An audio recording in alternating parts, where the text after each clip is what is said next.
Ang bait-bait. Pero pag tumimik ka, yes, pok-pok, yes.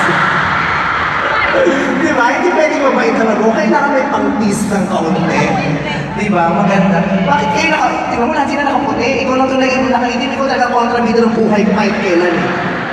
Sexy din ito bago ko. Single, ito, may girlfriend ka ba, Ryan? Oo, meron na ako. Ikaw, may girlfriend. Diba po na itong batang ko? Ano dahil? Maraming salamat ha. Eto na, natutuwa ako kasi nandito yung mga taga-showtime, happy. First time ko rin nag-concert dito sa Araneta na makakasama ko yung favorite kong